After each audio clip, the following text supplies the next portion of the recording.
dibuka dengan memperlihatkan suku dalaman yang sedang berburu harimau ketika tiba-tiba hewan-hewan di hutan bertingkah aneh. Seekor ular besar bergerak cepat mengejar seorang pria dari suku pedalaman. Pria itu sempat melukai sang ular sebelum akhirnya terlepas dari lilitan. Ia berlari dan tercebur ke sebuah kolam yang di sekitar tebingnya dipenuhi bunga anggrek berwarna merah. Ular itu berhasil menangkapnya dan menariknya ke dalam air. Di New York City, pria bernama Garden bersama timnya sedang dalam masalah besar karena pemberi dana untuk proyek mereka menolak untuk melanjutkan lagi kegiatannya. Usaha Garden yang berjanji akan membuat obat untuk menyembuhkan kanker tidak terlihat membuahkan hasil. Namun, Garden ingin meyakinkan mereka. Jack diminta untuk menjelaskan mengenai anggrek darah yang berada di Kalimantan, yang mereka percaya bukan hanya menyembuhkan penyakit, tetapi juga bisa memperpanjang umur mereka. Sayangnya, mereka kekurangan sampel anggrek dan harus pergi ke Kalimantan. Usulan itu diterima. Garden dan timnya pergi ke Provinsi Padang di Kalimantan. Saat itu sedang musim penghujan. Tak ada yang mau menyewakan perahu untuk mereka. Tetapi Jack dan Sam menemukan seseorang yang akan membawa mereka ke hutan. Tentunya tidak dengan harga murah. Orang itu bernama Jensen. Nama aslinya adalah Bill Johnson. Garden dan timnya membayar 25.000 US dollar untuk perahu dan 50.000 dolar untuk membayar Bill. Mereka berangkat keesokan harinya dengan kondisi cuaca yang cukup mendukung. Di tengah perjalanan mereka, Gail tiba-tiba berteriak karena ada sesuatu yang menyerangnya. Yang lain panik. Namun Bill segera mengatasinya dengan mengambil monyet bernama Kong, peliharaannya yang tinggal di kapal. Suasana kembali terkendali setelah itu. Malam harinya, saat jam makan malam, Kong yang tidak diperbolehkan mengambil pisang oleh Bill memutuskan mengambil buah di pohon. Namun dia tertinggal oleh kapal dan tak ada seorang pun yang mengetahuinya. Saat Kong bersuara, tiba-tiba seekor ular besar mengejarnya. Kong naik ke atas pohon, namun teriakannya yang terdengar hingga ke perahu menandakan ia tidak selamat. Pagi harinya Bill baru menyadari bahwa Kong menghilang. Bill yang sedang menelpon tiba-tiba tercebur ke sungai. Perahu berhenti. Tangan Bill yang terluka dan berdarah ternyata memicu datangnya buaya. Bill hampir saja digigit jika Bill tidak menyelamatkannya. Aksi Bill melawan buaya di dalam air benar-benar membuat orang-orang di kapal tegang. Mereka takut buaya itu memakan Bill. Tapi ternyata Bill memenangkan pertarungannya dan kembali ke atas perahu. Ketika perahu kembali berjalan lagi, mayat buaya yang mereka tinggalkan tiba-tiba masuk ke dalam air seperti ada yang menariknya.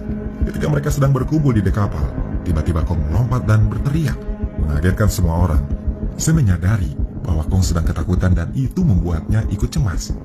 Malam harinya, hujan deras menemani perjalanan mereka. Bill berbicara pada Jack mengenai aliran sungai yang terlalu berbahaya jika terus mereka lalui. Tapi waktu yang dipunya oleh Jack hanya sedikit. Ia memaksa Bill untuk terus melanjutkan perjalanan dengan kesepakatan Jack akan membayar 2 kali lipat untuk keputusannya itu. Pagi-pagi sekali, sungai yang banjir menimbulkan masalah. Kayu yang mereka tabrak menyebabkan setir kemudi macet dan mesin perahu berhenti. Bill tidak bisa berbelok sehingga perahunya jatuh ke air terjun. Akibat dari kejadian itu, perahu bocor dan tenggelam. Mereka terjebak di lokasi itu. Bill menemukan jalan lain untuk mencari bantuan. Ia dan yang lain akan berjalan menuju Tokut dengan cara melintasi hutan. Bill menghubungi temannya, John, yang akan membantunya. Mereka sepakat akan bertemu di tempat yang telah ditentukan. Hutan rimba yang sangat besar dan lebat itu disusuri dengan perjalanan kaki. Mereka pun melewati rawa. Kong tiba-tiba berteriak karena melihat ular besar di dalam rawa.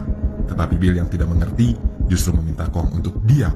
Beberapa detik kemudian, Kong merasa ada sesuatu yang menyentuh tubuhnya. Namun, mereka mengabaikan hal tersebut. Ben yang berada di barisan paling belakang tiba-tiba ditarik ke dalam rawa. Gail awalnya berpikir itu hanya lelucon dari Ben. Namun, ketika Ben tidak kembali muncul, ia mulai panik. Yang lain ikut berteriak memanggil namanya ketika Ben keluar dari dalam air dengan wajah ketakutan. Sesuatu menariknya lagi. Lalu yang terlihat adalah tubuh Ben dipenuhi darah. Anaconda berukuran besar keluar dari dalam air dan langsung memakan Ben secara utuh. Semua orang berteriak panik dan segera meninggalkan rawa. Di hutan, Cole yang shock tidak henti-hentinya berteriak ketakutan hingga Jack menenangkannya. Bill mengatakan bahwa tak akan ada lagi kejadian seperti itu jika mereka terus berjalan dan keluar dari teritori sang ular. Bill memutuskan bahwa ekspedisi itu selesai. Mereka akan pulang dan tidak perlu mencari anggrek. Jack menentangnya. Ia terobsesi untuk mendapatkan anggrek karena tidak ingin penelitiannya menjadi sia-sia. Mereka berjalan menuju kapal John. Hutan tropis yang mereka jelajahi benar-benar tidak bersahabat. Di perjalanan mereka, Cole berteriak ketakutan karena lintah besar menempel di lehernya. Bill melepaskannya dari kulit Cole, tetapi kemudian dia menyadari bahwa lintah itu sudah banyak menempel di punggungnya, sehingga rombongan harus berhenti selama Bill melepaskan lintah-lintah yang menyedot darah Cole. Garden sedang melepas sepatunya untuk melihat kakinya yang terluka. Ketika ia ingin memasangnya kembali, Trent menghentikannya.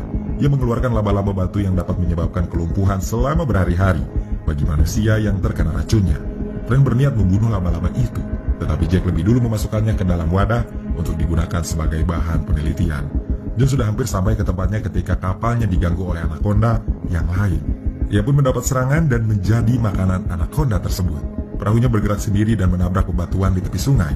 Ledakannya membuat Bill segera berlari ke sumbernya. Rombongan ekspedisi itu lemas melihat harapan mereka untuk keluar dari hutan telah menjadi kepingan. Mereka berusaha mengumpulkan alat-alat yang bisa membantu mereka memanggil bantuan.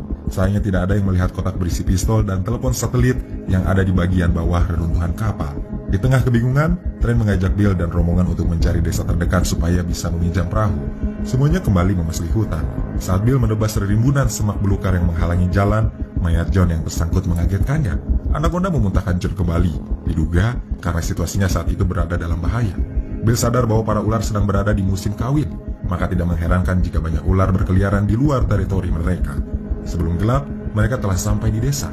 Anaconda yang mati dengan perut terbuka serta menunjukkan korban yang dimakannya benar-benar membuat rombongan semakin takut. Penduduk di desa itu sudah pergi membawa perahu-perahu mereka.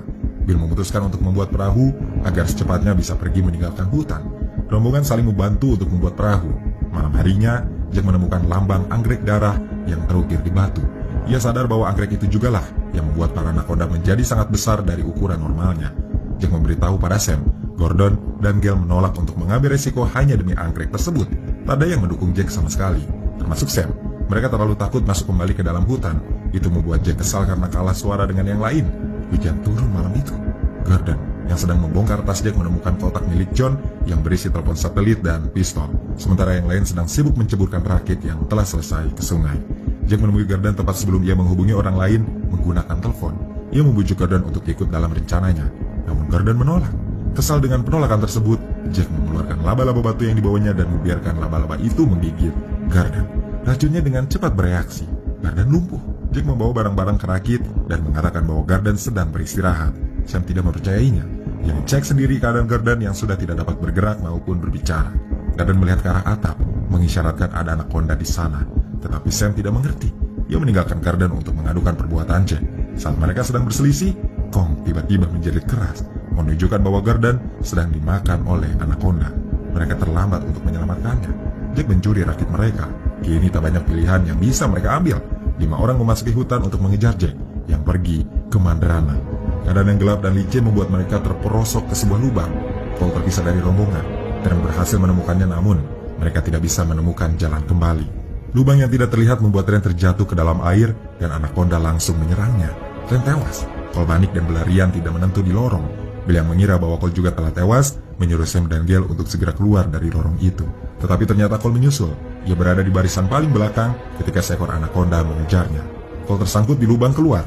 Yang lain pun berusaha menariknya keluar hingga Cole terpental, dan Sam menebas kepala ular itu saat ia memunculkan dirinya. Cole sangat senang dengan aksi Sam. Ia berteriak dan berjoget bahagia ketika ular yang lain menarik tas dan dirinya ke semak-semak. Bill, Sam, dan Gale mengejarnya. Kong dari atas pohon memberitahu keberadaan Cole yang sedang dililit oleh anaconda besar di batang pohon. Bill melemparkan pisau dan mengenai kepala anaconda. Cole terlepas dari lilitan, jantungnya masih berdetak. Sam memberinya pertolongan dan berhasil membuat Cole sadar kembali. Di sisi lain, Jack sudah sampai di lokasi tempat anggrek darah tumbuh. Bill, Sam, Gale, dan Cole berhasil mendapatkan rakitnya. Tetapi Jack menahan mereka dan mengancam menggunakan pisau. Bill mau melawan. Sayangnya Jack sudah lebih dulu menembak bahunya. Ia memaksa yang lain untuk mengambil anggrek. Tidak semudah yang dibayangkan. Di bawah anggrek itu, ular-ular yang sedang merayakan musim kawin mereka berkumpul. Jack yang mendodongkan pistol ke arah Sam menyuruhnya untuk segera mengambil anggrek lalu memasukkannya ke tas.